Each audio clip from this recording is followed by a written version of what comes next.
ನಾವೀಗ ಮುಂದಿನ ಮನರಂಜನಾ ಕಾರ್ಯಕ್ರಮವನ್ನು ಶುರು ಮಾಡುವ. ನಾವೆಲ್ಲ ಸಣ್ಣವರಿರುವಾಗಿಂದ ಎಳೆಯರ ರಾಮಾಯಣ, ಸಂಪೂರ್ಣ ರಾಮಾಯಣ ಕಥೆಗಳನ್ನು ಕೇಳಿ ಆಯ್ದು, ಓದಿ ಆಯ್ದು, ಮತ್ತು ಟಿ ವಿ ಧಾರಾವಾಹಿಗಳಲ್ಲಿ ಕೂಡ ನೋಡಿ ಆಯ್ದು. ಆದರೆ ನಮ್ಮಲ್ಲಿ ಬಹುಶಃ ಕೆಲವೇ ಜನರಿಗೆ ಮಾತ್ರ ಏಕಶ್ಲೋಕ ರಾಮಾಯಣದ ಪರಿಚಯವಿತ್ತು. ಏನಿದು ಏಕಶ್ಲೋಕ ರಾಮಾಯಣ ಹೇಳಿ ಅಂದ್ಕೊತಾ ಇದ್ರ?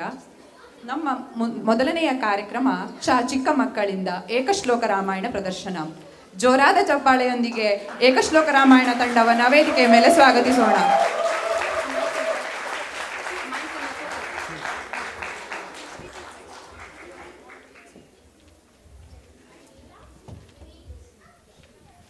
ಶ್ರೀ ಗಣೇಶಾಯ ನಮಃ. ಎಲ್ಲರಿಗೂ ನಮಸ್ಕಾರ. ಏಕಶ್ಲೋಕ ರಾಮಾಯಣ. ಇಂದು ನಾವು ಶ್ರೀರಾಮನ ಕಥೆಯನ್ನು ಶ್ಲೋಕ ರೂಪದಲ್ಲಿ ಪ್ರಸ್ತುತಪಡಿಸುತ್ತೇವೆ. ಪೂರ್ವಂ ರಾಮ ತಪೋವನಾದಿಗಮನಂ ಹತ್ವಾ ಮೃಗಂ ಕಾಂಚನಂ ವೈದೇಹಿ ಹರಣಂ ಜಟಾಯುಮರಣಂ ಸುಗ್ರೀವ ಸಂಭಾಷಣಂ ವಾಲಿ ನಿಗ್ರಹಣಂ ಸಮುದ್ರತರಣಂ ಲಂಕಾಪುರಿ ದಾಹನಂ ಪಶ್ಚಾತ್ ರಾವಣ ಕುಂಭಕರ್ಣಹನನಂ ಏತದ್ದಿ ರಾಮಾಯಣಂ. ಇಕ್ಷ್ವಾಕು ವಂಶದ ತೇಜಸ್ವಿ, ಶಕ್ತಿಶಾಲಿ ಮತ್ತು ನಿರ್ಭೀತ ಶ್ರೀರಾಮನು ಚಕ್ರವರ್ತಿ ದಶರಥನ 4 ಪುತ್ರರಲ್ಲಿ ಹಿರಿಯನು. ಅಗ್ರಜನಾದ ಶ್ರೀರಾಮನಿಗೆ ಚಕ್ರವರ್ತಿ ದಶರಥ ಪಟ್ಟಾಭಿಷೇಕ ಮಾಡಲು ಸಂಕಲ್ಪಿಸುತ್ತಾನೆ. ಪಟ್ಟಾಭಿಷೇಕ ಸಿದ್ಧತೆ ನೋಡಿದ ರಾಣಿ ಕೈಕೇಯಿಯು ಚಕ್ರವರ್ತಿ ದಶರಥನಲ್ಲಿ ಶ್ರೀರಾಮನಿಗೆ ವನವಾಸ ಮತ್ತು ತನ್ನ ಮಗ ಭರತನಿಗೆ ಪಟ್ಟಾಭಿಷೇಕವನ್ನು ವರವಾಗಿ ಕೇಳುತ್ತಾಳೆ. ತನ್ನ ತಂದೆಯ ವಾಗ್ದಾನಕ್ಕೆ ಬದ್ಧನಾಗಿ ಶ್ರೀರಾಮನು ಅವನ ಧರ್ಮಪತ್ನಿ ಸೀತೆ ಮತ್ತು ಸಹೋದರ ಲಕ್ಷ್ಮಣನೊಂದಿಗೆ ಕಾಡಿಗೆ ಸಾಗುತ್ತಾನೆ. ಈ ಮೂವರು ಕಾಡಿನಿಂದ ಕಾಡಿಗೆ ಹೋಗಿ ಹೊಳೆಗಳನ್ನು ದಾಟಿ ಚಿತ್ರಕೂಟ ತಲುಪುತ್ತಾರೆ. ಈ ಮಧ್ಯೆ ಚಕ್ರವರ್ತಿ ದಶರಥನು ತನ್ನ ಮಗನನ್ನು ಅಗಲಿದ ದುಃಖದಿಂದ ಸ್ವರ್ಗಸ್ಥನಾಗುತ್ತಾನೆ. ಭರತನು ಸಿಂಹಾಸನವನ್ನು ಅಪೇಕ್ಷಿಸದೆ ಕಾಡಿಗೆ ಹೋಗಿ ಶ್ರೀರಾಮನನ್ನು ಅರಸನಾಗಲು ಬೇಡಿಕೊಳ್ಳುತ್ತಾನೆ. ಆದರೆ ಶ್ರೀರಾಮನು ತನ್ನ ತಂದೆಯ ಭಾಷೆಯನ್ನು ಗೌರವಿಸಿ ರಾಜ್ಯವನ್ನು ನಿರಾಕರಿಸುತ್ತಾನೆ. ಭರತನ ಕೋರಿಕೆ ಮೇರೆಗೆ ರಾಜ್ಯವನ್ನು ಆಳಲು ಶ್ರೀರಾಮನು ತನ್ನ ಪ್ರತಿನಿಧಿಯಾಗಿ ತನ್ನ ಮರದ ಪಾದರಕ್ಷೆಯನ್ನು ಕೊಡುತ್ತಾನೆ. ಪೂರ್ವಂ ರಾಮ ತಪೋವನಾದಿಗಮನಂ. ಶ್ರೀರಾಮ, ಸೀತಾ, ಲಕ್ಷ್ಮಣರು ಚಿತ್ರಕೂಟವನ್ನು ತೊರೆದು ದಂಡಕ ವನವನ್ನು ಪ್ರವೇಶಿಸಿದರು. ಅನೇಕ ಋಷಿಗಳನ್ನು ಭೇಟಿಯಾಗಿ ಅವರ ಕೋರಿಕೆಯಂತೆ ಅನೇಕ ರಾಕ್ಷಸರನ್ನು ಸದೆ ಬಡಿದರು.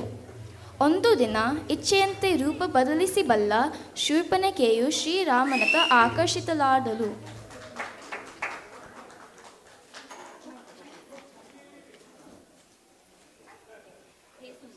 ಹೇ ಸುಂದರ, ನಾನು ನಿನ್ನನ್ನು ನೋಡಿ ಮರುಳಾಗಿದ್ದೇನೆ. ನನ್ನನ್ನು ಮದುವೆಯಾಗುವೆಯಾ? ನಾನು ಅಯೋಧ್ಯೆಯ ರಾಜಕುಮಾರ ರಾಮ. ಇವಳು ನನ್ನ ಹೆಂಡತಿ ಸೀತೆಯನ್ನು ಬಿಟ್ಟು ನಾನು ಬೇರೆ ಯಾರನ್ನು ಮದುವೆ ಆಗುವುದಿಲ್ಲ. ನಾನು ಏಕಪತ್ನಿ ವ್ರತಸ್ಥ. ಕೋಪಗೊಂಡ ಶೂರ್ಪನಖೆಯು ಸೀತೆಯ ಮೇಲೆ ಆಕ್ರಮಣ ಮಾಡಲು ಪ್ರಯತ್ನಿಸಿದಳು. ಆಗ ಲಕ್ಷ್ಮಣನು ಅವಳ ಕಿವಿ ಮತ್ತು ಮೂಗನ್ನು ಕತ್ತರಿಸಿದನು. ನಂತರ ಶ್ರೀರಾಮನು ಖರ, ದೂಷಣ ಮತ್ತು ತ್ರಿಶಿರ ಸೇರಿದಂತೆ ಶೂರ್ಪನಖಿಯ ಪ್ರೇರಣೆಯಿಂದ ಬಂದ ಎಲ್ಲ ರಾಕ್ಷಸರನ್ನು ಕೊಂದು ಹಾಕಿದನು. ದಂಡಕಾರಣ್ಯದ ಭಾಗವಾದ ಜನಸ್ಥಾನದಲ್ಲಿ 14,000 ರಾಕ್ಷಸರು ಶ್ರೀರಾಮನಿಂದ ಕೊಲ್ಲಲ್ಪಟ್ಟರು. ಪರದೆ ಮೇಲೆ ಶೂರ್ಪನಖಿಯ ಪ್ರಚೋದನೆಯಿಂದ ಮತ್ತು ತನ್ನ ಸಹೋದರರ ಸಾವಿನಿಂದ ಕೋಪಗೊಂಡ ಲಂಕಾಧಿಪತಿ ರಾವಣನು ಸೀತೆಯನ್ನು ಅಪಹರಿಸಲು ಮಾರೀಚನ ಸಹಾಯವನ್ನು ಕೋರಿದನು.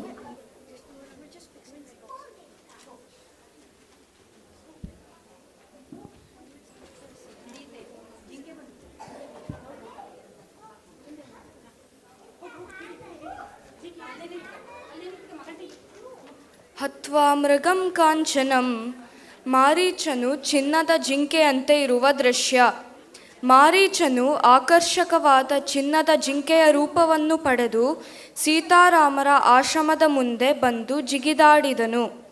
ಸೀತೆ ಜಿಂಕೆಯನ್ನು ಮುಟ್ಟಲು ಪ್ರಯತ್ನಿಸಿದಾಗ ಅದು ಸೀತೆಯ ಕೈಗೆ ಸಿಗದಂತೆ ಓಡಿಹೋಯಿತು. ಸೀತೆಯು ತನಗಾಗಿ ಜಿಂಕೆಯನ್ನು ಹಿಡಿಯಲು ಶ್ರೀರಾಮನನ್ನು ವಿನಂತಿಸಿದಳು. ಹೇ ಪ್ರಭು, ದಯವಿಟ್ಟು ನನಗಾಗಿ ಆ ಜಿಂಕೆಯನ್ನು ತಂದು ಕೊಡುವಿರಾ? ಲಕ್ಷ್ಮಣ, ಸೀತೆ ಮೇಲೆ ಕಾಳಜಿ ಇಡು. ನಾನು ಹೋಗಿ ಆ ಜಿಂಕೆಯನ್ನು ಹಿಡಿದು ತರುತ್ತೇನೆ. ಶ್ರೀರಾಮನು ಲಕ್ಷ್ಮಣನಿಗೆ ಸೀತೆಯನ್ನು ನೋಡಿಕೊಳ್ಳಲು ಸಲಹೆ ನೀಡಿ ಜಿಂಕೆಯ ಹಿಂದೆ ಹೋದನು. ಜಿಂಕೆ ಶ್ರೀರಾಮನ ಕೈಗೆ ಸಿಗದೆ ದೂರ ಓಡಿತು. ಬಹಳ ದೂರ ಬಂದ ರಾಮನಿಗೆ ಅದು ಮಾಯಾವಿ ರಾಕ್ಷಸನೆಂದು ತಿಳಿದು ಜಿಂಕೆಯ ಮೇಲೆ ಬಾಣ ಬಿಟ್ಟನು.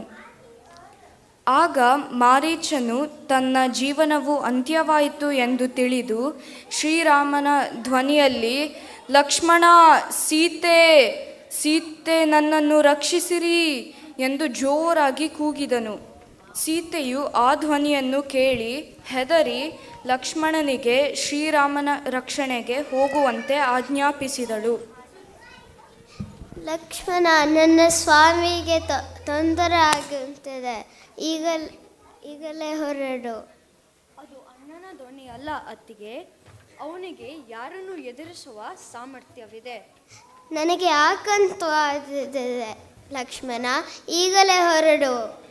ಆಗಲಿ ಅತ್ತಿಗೆ, ನಾವು ಹಿಂದಿರುಗಿ ಬರುವವರೆಗೆ ಈ ರೇಖೆಯನ್ನು ದಾಟಬೇಡಿ.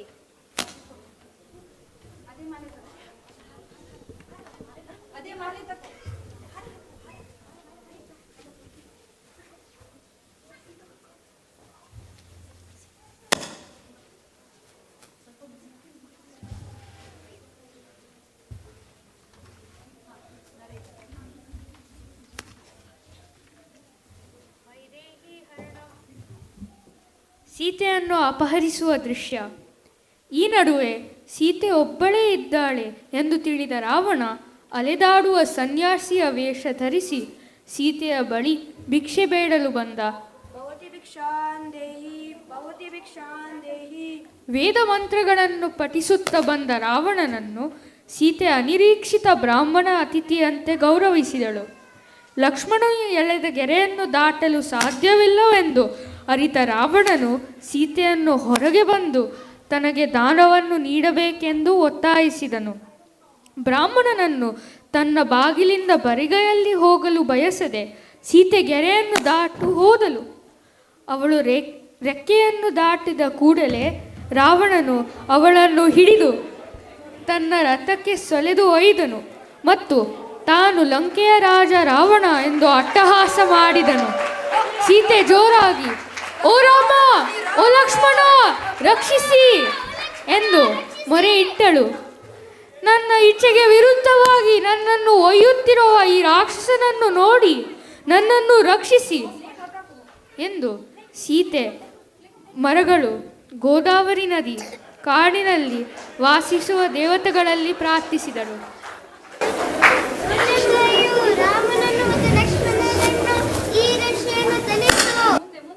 ಸ್ವಲ್ಪ ದೂರ ಹೋದ ನಂತರ ಮರದ ಮೇಲೆ ಕುಳಿತಿದ್ದ ರಣಹದ್ದು ಜಟಾಯುವನ್ನು ನೋಡಿ ಹೇಳಿದಳು, ರಾಮನ ಮತ್ತು ಲಕ್ಷ್ಮಣರಿಗೆ ವಿಷಯ ತಿಳಿಸು. ಜಟಾಯು ಮರಣಂ. ಜಟಾಯು ಮತ್ತು ರಾವಣನ ದೃಶ್ಯ. ಇದನ್ನು ನೋಡಿದ ಜಟಾಯು ರಾವಣನು ತಡೆಯಲು ಪ್ರಯತ್ನಿಸುತ್ತಾನೆ. ರಾವಣ, ನಾನು ರಣಹದ್ದುಗಳ ರಾಜ ಜಟಾಯು. ಸೀತೆಯನ್ನು ಅಪಹರಿಸಲು ನಿನಗೆಷ್ಟು ಧೈರ್ಯ? ಸೀತೆಯನ್ನು ಕೂಡಲೇ ಬಿಡುಗಡೆ ಮಾಡು ಎಂದನು. ರಾವಣ, ನಿಲ್ಲು, ಸೀತೆಯನ್ನು ಬಿಡು. ಈ ಮಾತುಗಳನ್ನು ಕೇಳಿದ ರಾವಣನು ಜಟಾಯುವಿನ ಕಡೆಗೆ ಧಾವಿಸಿದನು. ಅವನ ಕಣ್ಣುಗಳು ಕೋಪದಿಂದ ಕೆಂಪಾಗಿದ್ದವು. ಜಟಾಯು ಪರಾಕ್ರಮದಿಂದ ರಾವಣನ ವಿರುದ್ಧ ಹೋರಾಡಿದನು. ಜಟಾಯು ರಾವಣನ ಧನುಷನ್ನು ಮುರಿದು ಅವನ ಸಾರಥಿಯನ್ನು ಕೊಂದು ಹಾಕುತ್ತಾನೆ. ಆದರೆ ರಾವಣನು ತನ್ನ ಖಡ್ಗದಿಂದ ಜಟಾಯುವಿನ ರೆಕ್ಕೆಯನ್ನು ಕಡಿದು ಹಾಕಿದನು. ರಕ್ತಸಿಕ್ತನಾದ ಜಟಾಯು ಭೂಮಿಯ ಮೇಲೆ ಬಿದ್ದನು. ಸೀತೆಯು ಜಟಾಯುವನ್ನು ಹಿಡಿಯಲು ಪ್ರಯತ್ನಿಸಿದಳು. ಆದರೆ ರಾವಣನು ಅವಳನ್ನು ಜಡೆಯಿಂದ ಹಿಡಿದು ತನ್ನ ಪುಷ್ಪಕ ವಿಮಾನದ ಮೇಲೆ ಕೂರಿಸಿಕೊಂಡು ಲಂಕೆಯತ್ತ ಹೋದನು. ಪರ್ವತದ ಶಿಖರದ ಮೇಲೆ ಕುಳಿತಿರುವ 5 ವಾನರರನ್ನು ನೋಡಿ ಅಳುತ್ತಾ ಸೀತೆ ತನ್ನ ಆಭರಣಗಳನ್ನು ಎಸೆದಳು. ಲಂಕೆಯನ್ನು ತಲುಪಿದ ರಾವಣನು ಸೀತೆಯನ್ನು ತನ್ನ ಅರಮನೆಗೆ ಕರೆದುಕೊಂಡು ಹೋದನು ಮತ್ತು ತನ್ನನ್ನು ಮದುವೆಯಾಗುವಂತೆ ಒತ್ತಾಯಿಸಿದನು. ಅದನ್ನು ಒಪ್ಪದ ಸೀತೆಯನ್ನು ಅಶೋಕವನದಲ್ಲಿ ಇರಿಸಿದನು. ಸೀತೆಯನ್ನು ಭೇಟಿ ಮಾಡಲು ಯಾರಿಗೂ ಅವಕಾಶ ನೀಡಬಾರದು ಮತ್ತು ಅವಳು ಬಯಸಿದ್ದನ್ನು ಅವಳಿಗೆ ಒದಗಿಸಬೇಕೆಂದು ಆಜ್ಞಾಪಿಸಿದನು. ಪರದೆ ಕೆಳಗೆ ಶ್ರೀರಾಮ ಮತ್ತು ಜಟಾಯು ದೃಶ್ಯ. ಈ ಮಧ್ಯೆ ಶ್ರೀರಾಮನು ಲಕ್ಷ್ಮಣನೊಂದಿಗೆ ತನ್ನ ಆಶ್ರಮಕ್ಕೆ ತಿರುಗಿ ಬಂದನು. ಅಲ್ಲಿ ಸೀತೆಯನ್ನು ಕಾಣದೆ ಅವಳನ್ನು ಒಬ್ಬಳೇ ಬಿಟ್ಟು ಹೋಗಿದ್ದಕ್ಕೆ ಪರಿತಪಿಸಿ ಸಂಕಟದಿಂದ ಜೋರಾಗಿ ಅಳುತ್ತಾ ಲಕ್ಷ್ಮಣನೊಂದಿಗೆ ಸೀತೆಯನ್ನು ಹುಡುಕಿದನು. ಸೀತೆ, ಸೀತೆ, ಅತ್ತಿಗೆ, ಅತ್ತಿಗೆ, ಸೀತೆ ಎಲ್ಲಿರುವೆ? ನೀನಿಲ್ಲದೆ ನಾನು ಬದುಕಲಾರೆ. ಎಲ್ಲಿಯೂ ಸೀತೆ ಕಾಣದೆ ರಾಮನು ಕಂಗಾಲಾದನು. ಹುಡುಕುತ್ತಾ ಹೊರಟ ಅವರಿಗೆ ಸೀತೆಯ ಹೂಗಳು, ನೆಲದ ಮೇಲೆ ಸತ್ತು ಬಿದ್ದಿರುವ ಸಾರಥಿಯು ಹಾಗೂ ಬಿಲ್ಲು ಕಾಣಿಸಿತು. ಏನೋ ಅನಾಹುತ ಆಗಿದೆ ಎಂದು ತಿಳಿದ ಮುಂದೆ ನಡೆದಾಗ ಅವರಿಗೆ ನೋವಿನಿಂದ ನರಳುತ್ತಿರುವ ಜಟಾಯು ಕಾಣಿಸಿದನು. ಜಟಾಯು ನಡೆದ ಸಂಗತಿಯನ್ನು ತಿಳಿಸುತ್ತ, ನಾನು ಸೀತೆಯನ್ನು ರಕ್ಷಿಸಲು ಪ್ರಯತ್ನಿಸಿದೆ. ರಾವಣನ ಬಿಲ್ಲು ಮತ್ತು ರಥವನ್ನು ಮುರಿದೆ. ಆದರೆ ಅವನು ನನ್ನ ರೆಕ್ಕೆಗಳನ್ನು ಕತ್ತರಿಸಿ ಸೀತೆಯನ್ನು ಕರೆದುಕೊಂಡು ಹೋದನು. ಜಟಾಯು ಅವರಿಗೆ ರಾವಣನು ವಿಶ್ರವಋಷ್ಯ ಮಗ ಮತ್ತು ಕುಬೇರನ ಮಲಸಹೋದರ ಎಂದು ಹೇಳಿ ತಾನ ಪ್ರಾಣವನ್ನು ಬಿಟ್ಟನು. ಶ್ರೀರಾಮನು ಜಟಾಯುವನ್ನು ಸ್ವಂತ ಬಂಧುವಿನಂತೆ ಅಂತ್ಯ ಸಂಸ್ಕಾರ ಮಾಡಿದನು.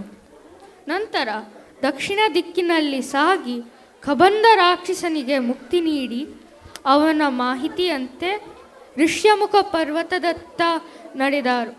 ಸುಗ್ರೀವ ಸಂಭಾಷಣಂ. ಹನುಮಂತನು ಶ್ರೀರಾಮ ಮತ್ತು ಲಕ್ಷ್ಮಣರನ್ನು ಮೊದಲ ಬಾರಿಗೆ ಭೇಟಿಯಾಗುವ ದೃಶ್ಯ. ದೂರದಲ್ಲಿ ಬರುತ್ತಿರುವ 2 ತೇಜಸ್ವಿ ಯುವಕರನ್ನು ನೋಡಿ ಅವರನ್ನು ತನ್ನ ಅಣ್ಣ ವಾಲಿ ಕಳುಹಿಸಿದ್ದಾನೆ ಎಂದು ಶಂಕಿಸಿ ಸುಗ್ರೀವನು ತಲೆಮರೆಸಿಕೊಂಡನು. ಅಲ್ಲಿ ಹನುಮಂತನು ತರ್ಕವನ್ನು ಆಶ್ರಯಿಸಿ ಅವನನ್ನು ಸಮಾಧಾನಪಡಿಸಿದನು. ಹನುಮಂತ, ಅಲ್ಲಿ ನೋಡು, ವಾಲಿ ನನ್ನನ್ನು ಕೊಲ್ಲಲು ಅವರನ್ನು ಕಳುಹಿಸಿದ್ದಾನೆ. ಹೆದರಬೇಡ ಸುಗ್ರೀವ, ನಾನು ಅವರನ್ನು ವಿಚಾರಿಸಿಕೊಂಡು ಬರುತ್ತೇನೆ. ಇಬ್ಬರ ಮನಸ್ಸಿನಲ್ಲಿ ಏನಿದೆ ಎಂದು ತಿಳಿಯಲು ಸುಗ್ರೀವನು ಹನುಮಂತನನ್ನು ಕಳುಹಿಸಿದ. ಹನುಮಂತನು ಮಾರುವೇಷದಲ್ಲಿ ಬಂದು ರಾಮ ಲಕ್ಷ್ಮಣರನ್ನು ವಿಚಾರಿಸಿದನು. ಪುಣ್ಯ ಪುರುಷರಂತೆ ಕಾಣುವ ನೀವು ಯಾರು? ಈ ದಟ್ಟ ಕಾಡಿನಲ್ಲಿ ಏನನ್ನು ಹುಡುಕುತ್ತಿದ್ದೀರಾ? ನಾವು ಅಯೋಧ್ಯೆಯ ರಾಜಕುಮಾರರು. ನಾನು ಲಕ್ಷ್ಮಣ, ಇದು ನನ್ನ ಅಣ್ಣ ಶ್ರೀರಾಮ.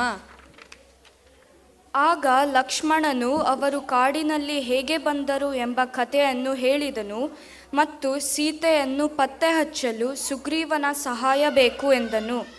ನಿಜ ವಿಷಯ ತಿಳಿದು ಹನುಮಂತನು ರಾಮ ಲಕ್ಷ್ಮಣರಿಗೆ ವಂದಿಸಿ ತನ್ನ ನಿಜರೂಪಕ್ಕೆ ಬಂದು ತನ್ನ ಪರಿಚಯವನ್ನು ನೀಡಿದನು. ಹೇ ನನ್ನ ಪ್ರಭು ಶ್ರೀರಾಮಚಂದ್ರ.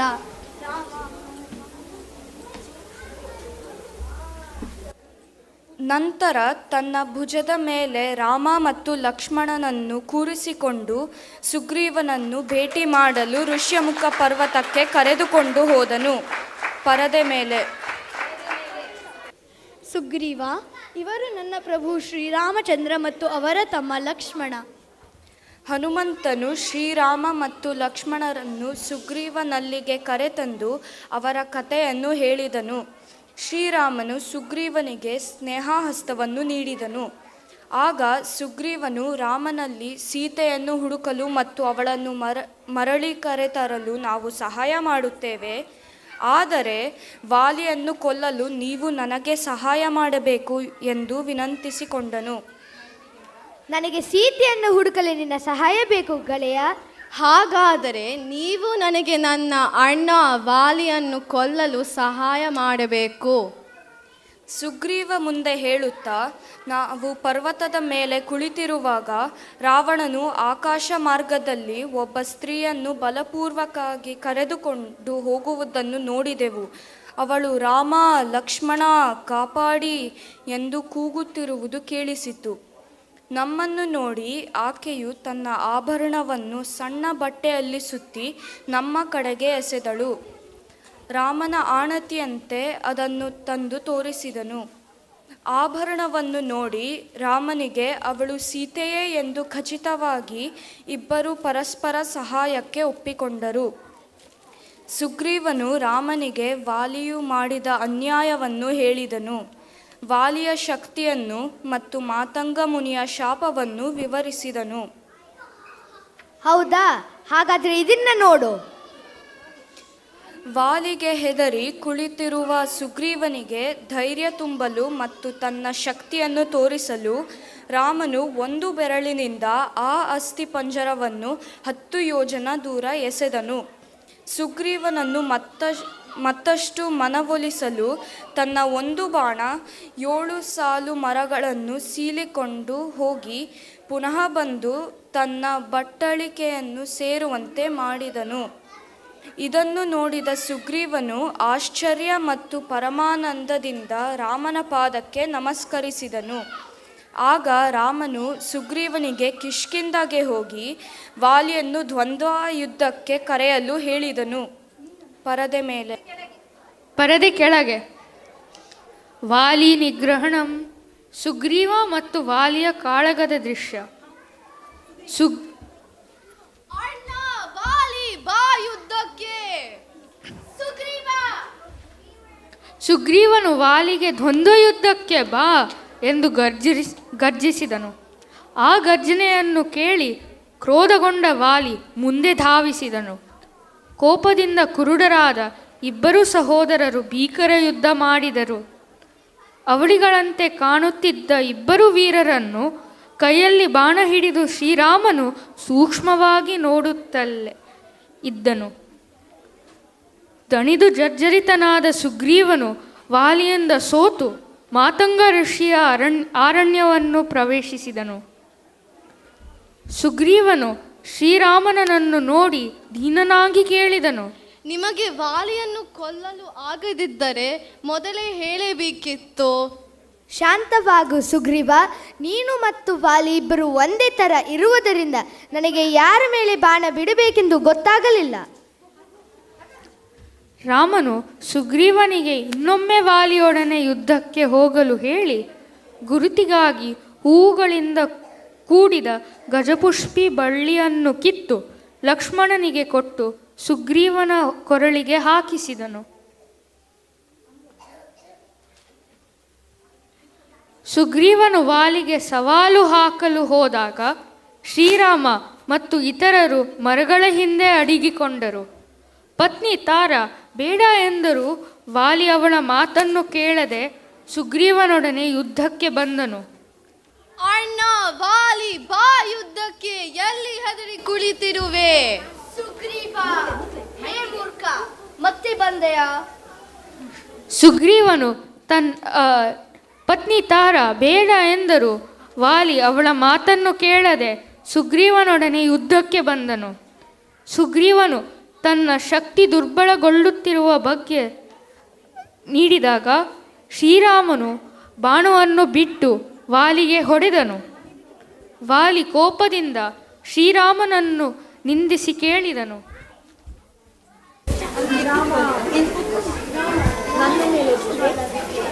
ಹೇ ವಾಲಿ, ಅಣ್ಣ, ತಂದೆ ಮತ್ತು ಗುರು ಎಲ್ಲರೂ ತಂದೆ ಸಮಾನ.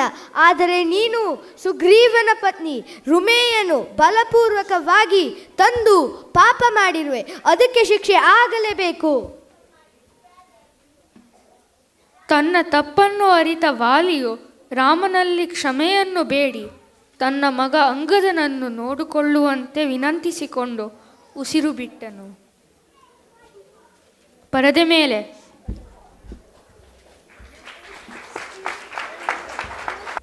ರಾಜ ಸುಗ್ರೀವನು ಹನುಮಂತ ಮತ್ತು ಜಾಂಬವಂತನ ಸಲಹೆಯಂತೆ ವಾನರ ಸೈನ್ಯವನ್ನು 4 ದಿಕ್ಕುಗಳಲ್ಲಿ ಕಳುಹಿಸಿದನು.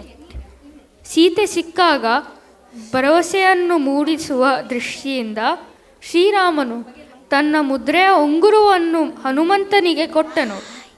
ಯುವರಾಜ ಅಂಗದನ ಜೊತೆಯಲ್ಲಿ ನೀಲ, ಜಾಂಬವಂತ ಮತ್ತು ಹನುಮಂತ ಎಲ್ಲರೂ ದಕ್ಷಿಣ ದಿಕ್ಕಿನಲ್ಲಿ ಹೊರಟರು.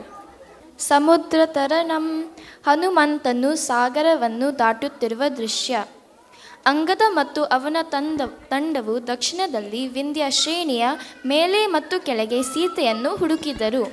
ದಣಿದ ಅವರು ಒಂದು ಗುಹೆಯ ಬಾಗಿಲಲ್ಲಿ ಕುಳಿತು ತಿಂಗಳ ಅವಧಿ ಮುಗಿದರೂ ಸೀತಾಮಾತೆ ಕಾಣದೆ ಇರುವುದರಿಂದ ಆ ಮರಳಂತ ಉಪವಾಸ ಮಾಡಲು ನಿಶ್ಚಯಿಸಿದರು. ಅವರ ಮಾತಿನಲ್ಲಿ ತನ್ನ ತಮ್ಮ ಜಟಾಯುವಿನ ಹೆಸರು ಕೇಳಿ ಅಲ್ಲೇ ಗುಹೆಯ ಮೇಲೆ ಕುಳಿತ ಸಂಪಾತಿಯು ಅವರ ಕಥೆಯನ್ನು ಪೂರ್ಣವಾಗಿ ಕೇಳಿದನು. ಆಗ ನೀಲನ್ನು ಸಂಪಾತಿಯಲ್ಲಿ ಕೇಳಿದನು, ಸಂಪಾತಿ, ನೀನು ರಾವಣ ಸೀತೆ ಮಾತೆಯೆಂದು ಕರೆದುಕೊಂಡು ಹೋಗುವುದನ್ನು ನೋಡಿದ್ದೆಯಾ? ರಾವಣ ಒಂದು ಸ್ತ್ರೀಯನ್ನು ತನ್ನ ವಿಮಾನದಲ್ಲಿ ಕರೆದುಕೊಂಡು ಹೋಗುವುದನ್ನು ನೋಡಿದ್ದೇನೆ. ಅವಳು ರಾಮ ರಾಮ ಎಂದು ಕೂಗುತ್ತಿದ್ದಳು. ಸಂಪಾತಿಯು ತನ್ನ ಅತ್ಯಂತ ದೀರ್ಘ ದೃಷ್ಟಿಯಿಂದಾಗಿ ಸುಮಾರು 100 ಯೋಜನಗಳಷ್ಟು ದೂರದಲ್ಲಿರುವ ಲಂಕಾದಲ್ಲಿ ಸೀತೆ ನೆಲೆಸಿರುವುದನ್ನು ನೋಡಿ ಅವರಿಗೆ ಹೇಳಿದನು. ವಾನರರಿಗೆ ಸಹಾಯ ಮಾಡಿದ್ದಕ್ಕಾಗಿ ಋಷಿ ನಿಶಾಕರನ್ನು ಊಹಿಸಿದಂತೆ ತನ್ನ ರೆಕ್ಕೆಗಳನ್ನು ಮರಳಿ ಪಡೆದನು ಮತ್ತು ಸಂತೋಷದಿಂದ ವಾನರರಿಗೆ ಯಶಸ್ಸು ಸಿಗಲೆಂದು ಹಾರೈಸಿದನು. ಸಂಪಾತಿಯ ಮಾತಿನಂತೆ ದಕ್ಷಿಣದ ಕಡೆಗೆ ನಡೆದ ಅವರಿಗೆ ಮಹಾಸಾಗರವು ಸಿಕ್ಕಿತ್ತು. ಲಂಕೆ ಮತ್ತು ಅವರ ಮಧ್ಯೆ ಇರುವ ವಿಶಾಲ ಸಮುದ್ರವನ್ನು ನೋಡಿ ಹತಾಶರಾದರು. ಆಗ ಜಾಂಬವಂತನು ಹನುಮಂತನಿಗೆ ಅವನ ಹಳೆಯ ಕಥೆಯನ್ನು ಹೇಳಿ ಬ್ರಹ್ಮ ಮತ್ತು ಇತರರಿಂದ ಸಿಕ್ಕ ವರಗಳನ್ನು ವಿವರಿಸಿದನು. ಹಾಗೆ ಎಲ್ಲ ವಾನರರು ಸೇರಿ ಹನುಮಂತನ್ನು ಲಂಕೆಗೆ ಹಾರುವಂತೆ ಪ್ರೋತ್ಸಾಹಿಸಿದರು. ಓ ಹನುಮಂತ, ನಿನ್ನ ಸಾಮರ್ಥ್ಯವನ್ನು ತೋರಿಸು. ಜೈ ಶ್ರೀರಾಮ್, ಜೈ ಹನುಮಾನ್. ಹನುಮಂತನು ಅಗಾಧವಾಗಿ ಬೆಳೆದು ಮಹೇಂದ್ರ ಪರ್ವತದ ತುದಿಯಿಂದ ಸಮುದ್ರದಾದ್ಯಂತ ಹಾರಿದನು. ಪರದೆ ಮೇಲೆ ಲಂಕಾಪುರಿ ದಾಹನಂ. ಹನುಮಾನ್ ಮತ್ತು ಸೀತೆಯೊಂದಿಗಿನ ದೃಶ್ಯ. ಹನುಮಂತನು ಲಂಕೆಯನ್ನು ತಲುಪಿದ ನಂತರ ರಾಕ್ಷಸರಿಂದ ಬಲವಾಗಿ ಕಾವಲುಗೊಂಡಿರುವ ಲಂಕಾ ನಗರವನ್ನು ಚಂದ್ರೋದಯದಲ್ಲಿ ತನ್ನ ದೇಹವನ್ನು ಕುಗ್ಗಿಸಿ ಪ್ರವೇಶಿಸಿದ. ಸೀತೆಯನ್ನು ನಗರ ಮತ್ತು ಅರಮನೆಯಲ್ಲಿ ಹುಡುಕಿ ಎಲ್ಲಿಯೂ ಕಾಣದೇ ಇದ್ದಾಗ ಆತಂಕಕ್ಕೆ ಒಳಗಾದ. ಹಾಗೆ ಹುಡುಕುತ್ತಾ ಶೀಘ್ರದಲ್ಲಿ ಅಶೋಕವನಕ್ಕೆ ಬಂದನು. ಅಲ್ಲಿ ಅವನಿಗೆ ಸೀತಾಮಾತೆ ಕಾಣಿಸಿದಳು. ರಾಕ್ಷಸರೆಲ್ಲರೂ ನಿದ್ರೆ ಮಾಡುವ ತನಕ ಅಲ್ಲೇ ಮರದಲ್ಲಿ ಅಡಗಿ ಕುಳಿತುಕೊಂಡನು. ರಾವಣನು ಸೀತೆಯ ಸಮೀಪ ಬಂದು ಕಪಟ ಮಾತುಗಳಿಂದ ತನ್ನನ್ನು ಮದುವೆಯಾಗುವಲು ಹೇಳುವುದನ್ನು ನೋಡಿದನು. ಸೀತೆ, ನನ್ನನ್ನು ಮದುವೆಯಾಗಲು ಒಪ್ಪಿಕೋ. ಸಾಧ್ಯವಿಲ್ಲ ರಾವಣ, ರಾಮನಂದು ಒಂದೇ ಸ್ವಾಮಿ. ಹುಲ್ಲಿನ ಕಡ್ಡಿಯ ಅಂತರವನ್ನು ಇರಿಸಿ ರಾವಣನನ್ನು ನಿರಾಕರಿಸಿದಳು. ಸೀತೆ ಶ್ರೀರಾಮನ ಮೇಲಿನ ತನ್ನ ಪ್ರೀತಿಯನ್ನು ವ್ಯಕ್ತಪಡಿಸುತ್ತಾ ರಾವಣನನ್ನು ನಿಂದಿಸಿದಳು. ನಂತರ ರಾವಣನು ತ್ರಿಜಟ ಮತ್ತು ಉಳಿದ ರಾಕ್ಷಸಿಯರನ್ನು ಕರೆದು ಸೀತೆಯನ್ನು ಹೆದರಿಸಿ ತನ್ನನ್ನು ಮದುವೆಯಾಗುವಲು ಒಪ್ಪಿಸಲು ಹೇಳಿದನು. ತ್ರಿಜಟ ಇವಳನ್ನು ಹೆದರಿಸಿ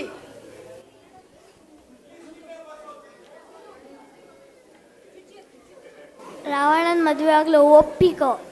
ಸುಮ್ಮನೆ ಸಾಯುಬೇಡ. ರಾವಣನ ಸೂಚನೆಯ ಮೇರೆಗೆ ಸೀತೆಗೆ ರಾಕ್ಷಸಿಯರು ಬೆದರಿಕೆ ಹಾಕಿದರು. ರಾಕ್ಷಸಿಯರ ಬೆದರಿಕೆ ಸಹಿಸಲಾಗದೆ ಸೀತೆ ಕಣ್ಣೀರಿಡುತ್ತಾ ಹೇಳುತ್ತಾಳೆ, ಓ ರಾಮ, ನನ್ನನ್ನು ಕರೆದುಕೊಂಡು ಹೋಗಲೇ ಇನ್ನೂ ಏಕೆ ಬಂದಿಲ್ಲ? ಅಶೋಕ ಮರದ ಕೆಳಗೆ ಸೀತೆಯನ್ನು ನೋಡಿ ಹನುಮಂತನು ಜನ್ಮದಿಂದ ಶ್ರೀರಾಮನ ಕಥೆಯನ್ನು ಹಾಡಿದನು. ಸೀತೆ ಸುತ್ತಲೂ ಹುಡುಕಿ ಮರದ ಮೇಲೆ ಕುಳಿತ ಹನುಮಂತನನ್ನು ನೋಡಿದಳು. ಆಗ ಹನುಮಂತ ಕೆಳಗೆ ಬಂದು, ಮಾತೆ, ನಾನು ಪ್ರಭು ಶ್ರೀರಾಮನ ದೂತ ಹನುಮಂತ. ಅವರ ಅಪ್ಪಣೆಯ ಮೇರೆಗೆ ನಿಮ್ಮನ್ನು ಹುಡುಕುತ್ತಾ ಇಲ್ಲಿಯ ತನಕ ಬಂದೆ. ಇಲ್ಲ, ಹತ್ತಿರ ಬರಬೇಡ, ನೀನು ರಾಕ್ಷಸ. ಸೀತೆ ಅವನನ್ನು ನಂಬದೆ ತನ್ನನ್ನು ಮತ್ತೆ ಬಲೆಗೆ ಬೀಳಿಸಲು ರೂಪ ಬದಲಿಸಿ ಬಂದ ರಾಕ್ಷಸನಿರಬಹುದು ಅಂದುಕೊಂಡಳು. ಸೀತೆಯ ಪ್ರಶ್ನೆಗೆ ಹನುಮಂತನು ತನ್ನ ಸ್ವಂತ ಜೀವನದ ಕಥೆ ಮತ್ತು ರಾಮ ಲಕ್ಷ್ಮಣರ ಬಗ್ಗೆ ಸವಿವರವಾಗಿ ತಿಳಿಸಿದನು. ನಂತರ ಶ್ರೀರಾಮನ ಮುದ್ರೆಯ ಉಂಗುರವನ್ನು ಸೀತೆಗೆ ಕೊಟ್ಟನು.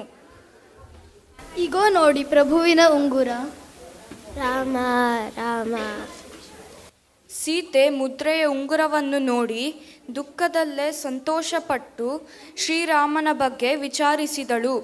ಹನುಮಂತನಿಗೆ ಚಿತ್ರಕೂಟದಲ್ಲಿ ಆದ ಕಾಗೆಯ ಪ್ರಸಂಗವನ್ನು ಹೇಳಿ ಶ್ರೀರಾಮ ಮತ್ತು ಲಕ್ಷ್ಮಣ ಇಬ್ಬರಿಗೂ ತನ್ನ ನಮಸ್ಕಾರಗಳನ್ನು ತಿಳಿಸಿ ತಲೆಯ ಆಭರಣವನ್ನು ಸಂಕೇತವಾಗಿ ಕೊಟ್ಟಳು.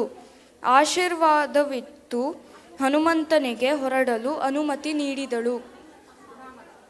ಹನುಮಂತನು ರಾಕ್ಷಸರ ಬಲವನ್ನು ಕಂಡುಹಿಡಿಯುವವರೆಗೂ ತನ್ನ ಉದ್ದೇಶವು ಈಡೇರುವುದಿಲ್ಲ ಎಂದು ಭಾವಿಸಿ ರಾಜಮನೆತನದ ಉದ್ಯಾನವನ್ನು ಹಾಳು ಮಾಡಿದನು ಮತ್ತು ಕಿಂಕರರನ್ನು ಹೊಡೆದನು. ಅವನು ಕಂಬದ ಮೇಲೆ ಏರಿ ಜೈ ಶ್ರೀರಾಮ್ ಎಂದು ಗಟ್ಟಿಯಾಗಿ ಕೂಗಿ ದಾನವರನ್ನು ಕೀಟದಂತೆ ಹೊಸಕಿದನು. ಅಂತಿಮವಾಗಿ ಹನುಮಂತನು ರಾವಣನ ಮಗ ಇಂದ್ರಜಿತುವಿನ ಬ್ರಹ್ಮಾಸ್ತ್ರದಿಂದ ಬಂಧಿಸಿ ರಾವಣನ ಆಸ್ಥಾನಕ್ಕೆ ಕರೆದುಕೊಂಡು ಹೋದನು. ನಿನ್ನನ್ನು ಬ್ರಹ್ಮಾಸ್ತ್ರದಿಂದ ಬಂಧಿಸುತ್ತೇನೆ.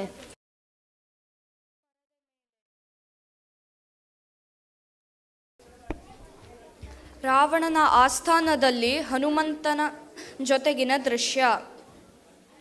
ಯಾರೋ ನೀನು ಹೇ ಮಂಗ? ನಾನು ಶ್ರೀರಾಮನ ದೂತ. ಎಲೆ ರಾವಣ, ಬದುಕುವ ಆಸೆ ಇದ್ದರೆ ಸೀತಾಮಾತೆಯನ್ನು ಈಗಲೇ ಶ್ರೀರಾಮನಿಗೆ ಒಪ್ಪಿಸು. ಈ ಮಂಗನನ್ನ ಕೊಲ್ಲಿರಿ. ಬೇಡ ಅಣ್ಣ, ದೂತನನ್ನು ಕೊಲ್ಲುವುದು ಸರಿಯಲ್ಲ. ಹಾಗಾದ್ರೆ ಈ ಸೊಕ್ಕಿದ ಮಂಗನ ಬಾಲಕ್ಕೆ ಬೆಂಕಿ ಹಚ್ಚಿರಿ. ಹನುಮಂತನು ವಿಭೀಷಣನ ಅರಮನೆಯನ್ನು ಹೊರತುಪಡಿಸಿ ಇಡೀ ಲಂಕಾ ನಗರವನ್ನೇ ಸುಟ್ಟನು.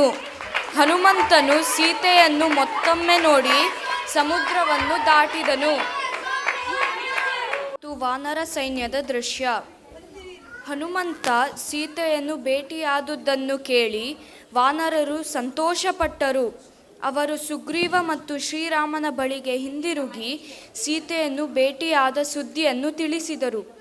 ಆಗ ಹನುಮಂತನು ಸೀತೆಯ ತಲೆಯ ಆಭರಣವನ್ನು ಶ್ರೀರಾಮನಿಗೆ ಕೊಟ್ಟು ನಡೆದ ಸಂಗತಿಯನ್ನು ವಿವರಿಸಿದನು. ತೆಗೆದುಕೊಳ್ಳಿ ಪ್ರಭುವೇ, ಮಾತೆಯು ತನ್ನ ಗುರುತಿಗಾಗಿ ಕೊಟ್ಟಿರುವ ಚೂಡಾಮಣಿ.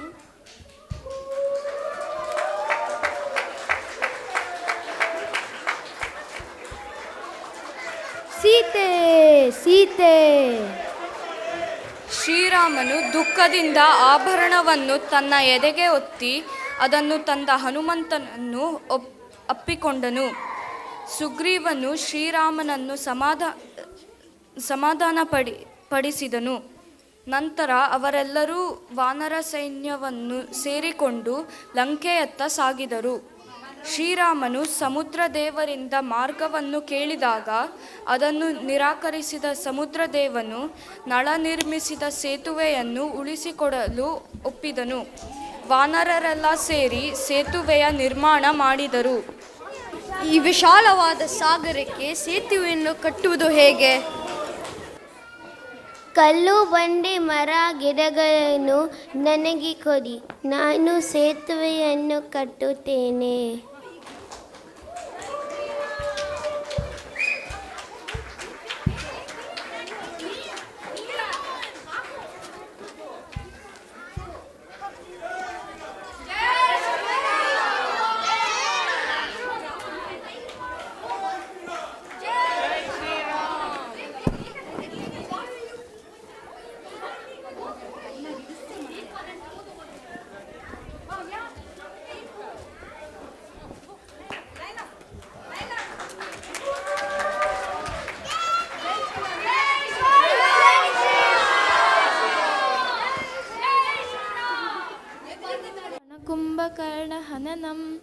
ರಾವಣನೊಂದಿಗಿನ ದೃಶ್ಯ.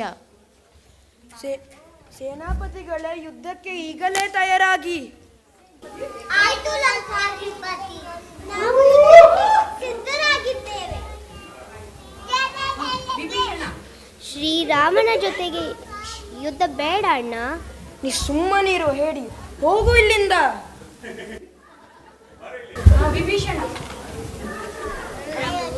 ನನ್ನ ಅಣ್ಣ ನನ್ನ ಮಾತನ್ನು ಕೇಳದೆ ನನ್ನನ್ನು ಹೊರಗೆ ಹಾಕಿದ್ದಾನೆ. ಹಾಗಾಗಿ ನಿಮ್ಮಲ್ಲಿ ಶರಣು ಬಂದಿದ್ದೇನೆ.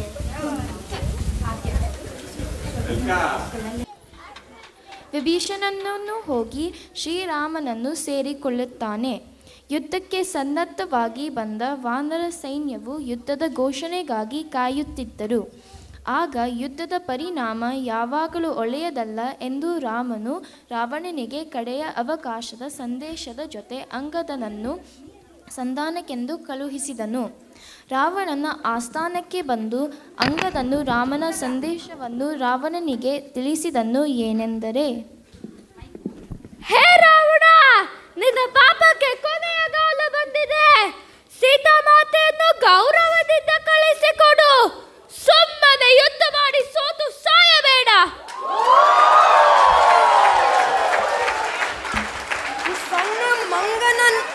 ಈ ಸಣ್ಣ ಮಂಗನನ್ನ ಕೊಲ್ಲಿರಿ. ಈ ಸಭೆಯಲ್ಲಿ ಯಾರಿಗಾದರೂ ಶಕ್ತಿ ಸಾಮರ್ಥ್ಯ ಇದ್ದರೆ ನನ್ನ ಕಾಲನ್ನು ಎತ್ತಿ ನೋಡಿ.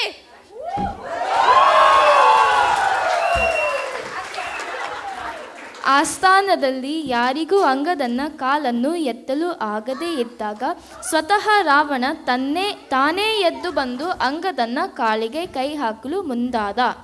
ಆಗ ಕೆಳಗೆ ಬಿದ್ದ ರಾವಣನ ಕಿರೀಟವನ್ನು ಎತ್ತಿ ಹಾರಿ ಹೋಗುವಾಗ ಅಂಗದನು ಹೇಳುತ್ತಾನೆ, ಹಿಡಿಯುವುದಾದರೆ ಹೋಗಿ ಶ್ರೀರಾಮನ ಕಾಲನ್ನು ಹಿಡಿ. ಜೈ ಶ್ರೀರಾಮ್.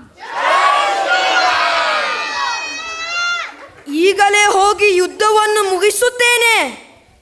ಲಂಕೆಯನ್ನು ಮುತ್ತಿಗೆ ಹಾಕಿರುವ ವಾನರರ ಸೈನ್ಯವನ್ನು ಸೋಲಿಸಿ ಒಂದೇ ದಿನದಲ್ಲಿ ಯುದ್ಧವನ್ನು ಮುಗಿಸುತ್ತೇನೆಂದು ತನ್ನ ಸೈನ್ಯದೊಡನೆ ರಾವಣನು ಡೋಲು ಗರ್ಜನೆಗಳೊಂದಿಗೆ ಸ್ವತಃ ಯುದ್ಧಕ್ಕೆ ಹೋದನು. ಆಗ ವಾನರರು ಮತ್ತು ರಾಕ್ಷಸರ ನಡುವೆ ಭಯಂಕರವಾದ ಯುದ್ಧದ ನಡೆಯಿತು. ರಾವಣನು ಶ್ರೀರಾಮನ ಒಡನೆ ಯುದ್ಧ ಮಾಡಿ ಸೋತು ತಲೆ ತಗ್ಗಿಸಿ ಅರಮನೆಗೆ ಹಿಂದಿರುಗಿದನು. ಮತ್ತು ರಾವಣನೊಂದಿಗಿನ ದೃಶ್ಯ. ಕುಂಭಕರ್ಣನನ್ನ ಎಬ್ಬಿಸಿ. ರಾವಣನು ತನ್ನ ಸೋಲಿನಿಂದ ಅವಮಾನಕ್ಕೆ ಒಳಗಾಗಿ ನಿದ್ರಿಸುತ್ತಿರುವ ತನ್ನ ತಮ್ಮ ಕುಂಭಕರ್ಣನನ್ನು ಎಚ್ಚರಿಸುವಂತೆ ಆದೇಶ ನೀಡಿದನು.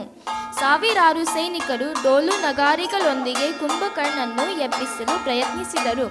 ಆದರೆ ಕುಂಭಕರ್ಣನಿಗೆ ಎಚ್ಚರವಾಗದೇ ಇದ್ದಾಗ ಸೈನಿಕರು ಅವನನ್ನು ಖಡ್ಗ ಮತ್ತು ಈಟಿಗಳಿಂದ ಚುಚ್ಚಿದರು.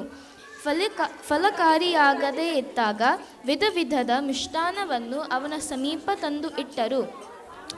ಅದರ ಪರಿಮಳಕ್ಕೆ ಎಚ್ಚರಗೊಂಡ ಕುಂಭಕರ್ಣನು ಕ್ಷಣಾರ್ಧದಲ್ಲಿ ಎಲ್ಲವನ್ನು ತಿಂದು ಮುಗಿಸಿ ಮತ್ತೆ ಪ್ರಾಣಿ ರಕ್ತ ಮಾಂಸಗಳಿಂದ ಹೊಟ್ಟೆ ತುಂಬಿಸಿಕೊಂಡು ತನ್ನನ್ನು ಅಕಾಲ ಎಬ್ಬಿಸಿದ್ದಕ್ಕೆ ಕಾರಣವನ್ನು ತಿಳಿಯಲು ಅಣ್ಣ ರಾವಣನಲ್ಲಿಗೆ ಹೋದನು. ರಾವಣನು ಯುದ್ಧದ ಕಾರಣವನ್ನು ಹೇಳಿದನು. ಅಣ್ಣ, ನೀ ಮಾಡಿರುವ ಕೆಲಸ ಸರಿಯಲ್ಲ. ಸೀತೆಯನ್ನು ಶ್ರೀರಾಮನಿಗೆ ಒಪ್ಪಿಸು. ಸಾಧ್ಯವಿಲ್ಲ. ಧೈರ್ಯ ಎಲ್ದಿದ್ರೆ ಹೋಗಿ ರಾಮನನ್ನ ಸೇರಿಕೋ. ಧೈರ್ಯವಿಲ್ಲದೆ ಅಲ್ಲ ಅಣ್ಣ, ಪರಸ್ತ್ರೀ ಅಪಹರಣ ಸರಿಯಲ್ಲ ಎಂದು ಹೇಳಿದೆ. ಇದೋ ನೋಡು, ಈಗಲೇ ಯುದ್ಧಕ್ಕೆ ಹೊರಟೆ. ಕುಂಭಕರ್ಣ ಮತ್ತು ಶ್ರೀರಾಮನೊಂದಿಗಿನ ದೃಶ್ಯ. ಕುಂಭಕರ್ಣನು ಯುದ್ಧ ಭೂಮಿಯನ್ನು ಪ್ರವೇಶಿಸಿದಾಗ ಎಲ್ಲ ವಾನರರು ಅವನ ಗಾತ್ರವನ್ನು ನೋಡಿ ಹೆದರಿದರು.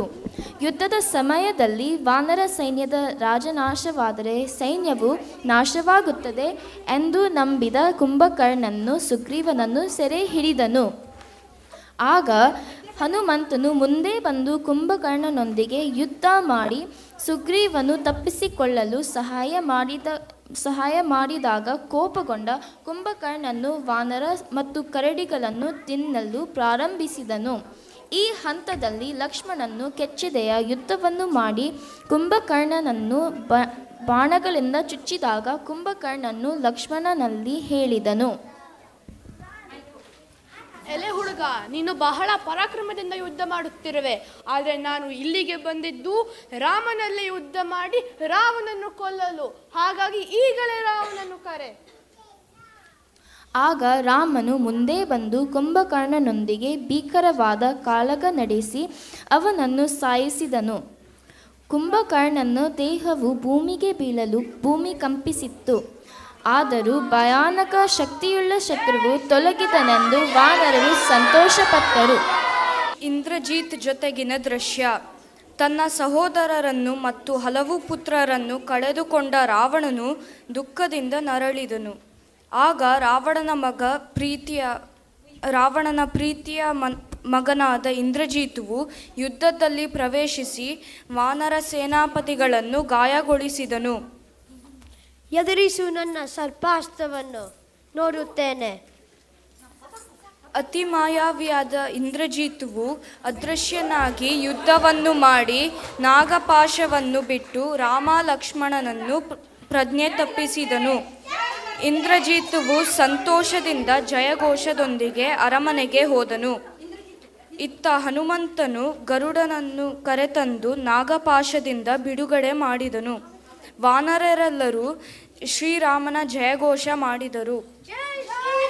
ಇದನ್ನು ಕೇಳಿ ಆಶ್ಚರ್ಯ ಮತ್ತು ಕೋಪಗೊಂಡ ಇಂದ್ರಜಿತುವು ಮತ್ತೆ ಯುದ್ಧಕ್ಕೆ ಬಂದು ಮಾಯಾವಿ ಯುದ್ಧವನ್ನು ಮುಂದುವರಿಸಿದನು.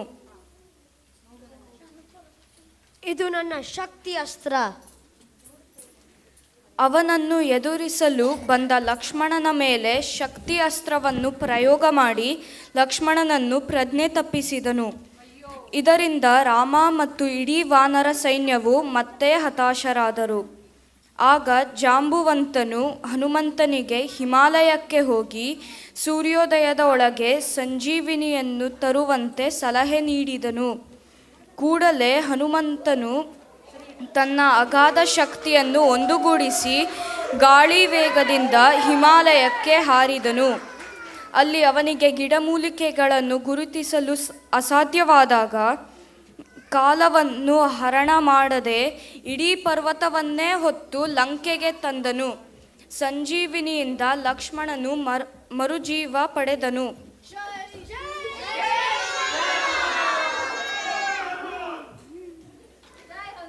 ನಂತರ ಇಂದ್ರಜಿತ್ ಮತ್ತು ಲಕ್ಷ್ಮಣನ ನಡುವೆ ನಡೆದ ಭೀಷಣವಾದ ಯುದ್ಧದಲ್ಲಿ ಇಂದ್ರಜಿತುವು ಮರಣವನ್ನು ಹೊಂದಿದನು.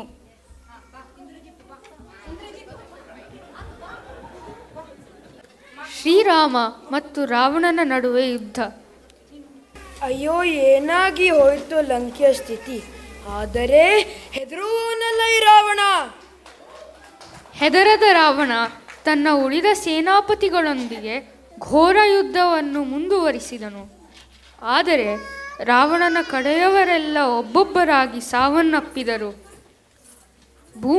ಭೂಮಿಯ ಮೇಲೆ ನಿಂತು ರಾವಣನೊಡನೆ ಯುದ್ಧ ಮಾಡುತ್ತಿರುವ ಶ್ರೀರಾಮನಿಗೆ ಇಂದ್ರನು ರಥವನ್ನು ಕಳುಹಿಸಿಕೊಟ್ಟನು. ಆಗ ಶ್ರೀರಾಮ ಮತ್ತು ರಾವಣನ ನಡುವೆ ಘನಘೋರ ಯುದ್ಧವಾಯಿತು. ರಾಮನು ರಾವಣನ ತಲೆಯನ್ನು ಕತ್ತರಿಸಿದರು. ಪುನಃ ಬರುತ್ತಿರುವ ರಾವಣನ ತಲೆಯನ್ನು ನೋಡಿ ಆಶ್ಚರ್ಯಪಟ್ಟನು. ನಂತರ ಅಗಸ್ತ್ಯ ಮುನಿಯು ಕೊಟ್ಟ ಸಲಹೆಯಂತೆ ಆದಿತ್ಯ ಹೃದಯವನ್ನು ಮನಸ್ಸಿನಲ್ಲಿ ಸ್ತುತಿಸಿದನು. ಶ್ರೀರಾಮನು ಒಂದು ಬಾಣದಿಂದ ರಾವಣನ ನಾಭಿಯಲ್ಲಿದ್ದ ಅಮೃತ ಕಳಶವನ್ನು ಒಣಗಿಸಿ ಅಗಸ್ತ್ಯ ಮುನಿಯು ಕೊಟ್ಟ ಬಾಣವನ್ನು ರಾವಣನ ಮೇಲೆ ಪ್ರಯೋಗ ಮಾಡಿದನು. ಆ ಬಾಣವು ರಾವಣನ ಪ್ರಾಣವನ್ನು ಭೇದಿಸಿದಾಗ ರಾವಣನು ರಾಮ ರಾಮ ಎಂದು ಕೂಗುತ್ತಾ ನೆಲಕ್ಕೆ ಉರುಳಿದನು. ಹೀಗೆ ರಾವಣನ ಅಂತ್ಯ ಮತ್ತು ಶ್ರೀರಾಮಚಂದ್ರನ ವಿಜಯವಾಯಿತು.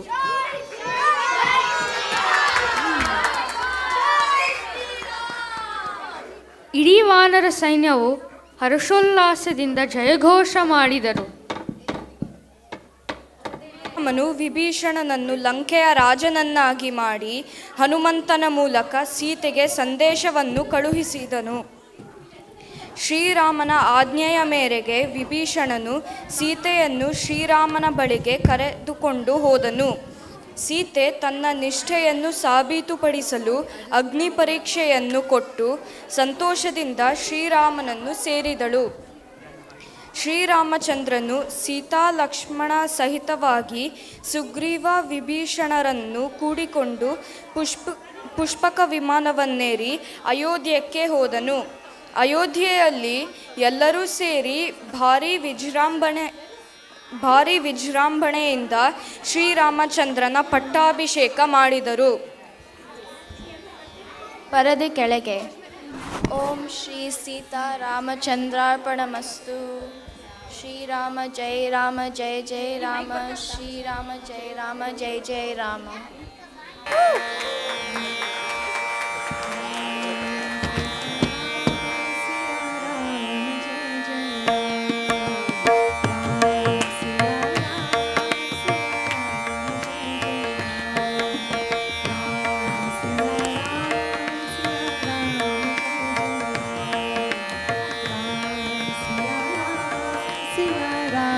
जय जय राम.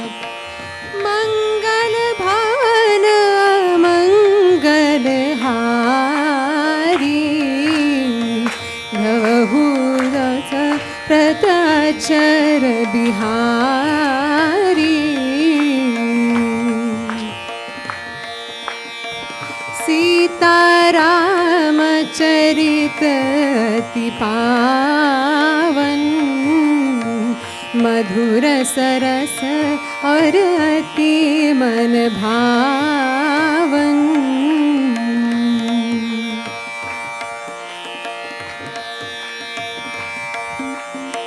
पुनि पुनि कितने हो सुने सुनाए, फिर भी प्यास बुझत और बुझाए.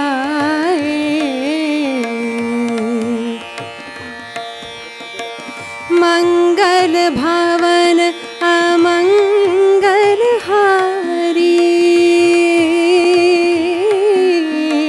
द्रवहु दशरथ अचर बिहारी. राम सिया राम जय जय राम. राम सिया राम जय जय राम. राम सिया राम जय जय राम. राम सिया राम जय जय राम. राम सिया राम जय जय राम. राम सिया राम जय जय Ram.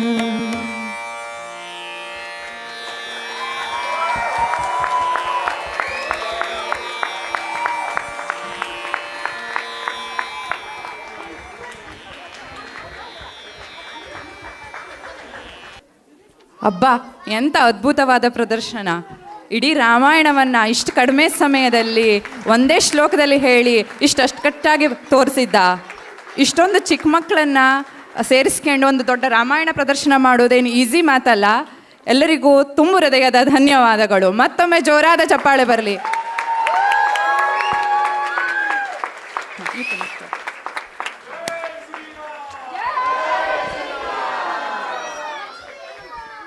Narrators of this performance are as follows: Nidhi Hegde, Vihan Vikas, and Stuti Malanamane. Here are the participant names.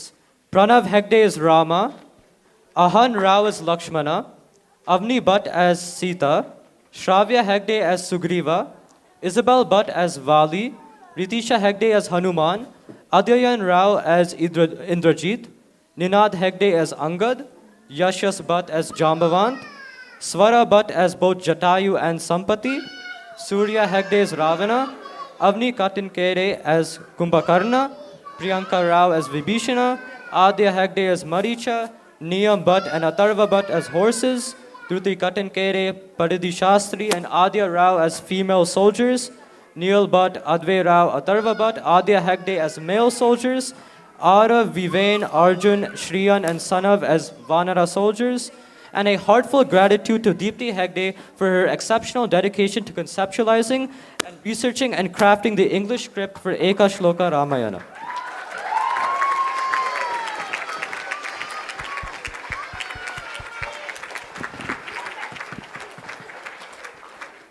But let's not forget and acknowledge the incredible effort put in behind the scenes by Rashmi Hegde, Hema Rao, Aparna Rao, Sharda Hegde, Shweta Bhatt, Shivani Hegde, and Sridhar Madhyastha.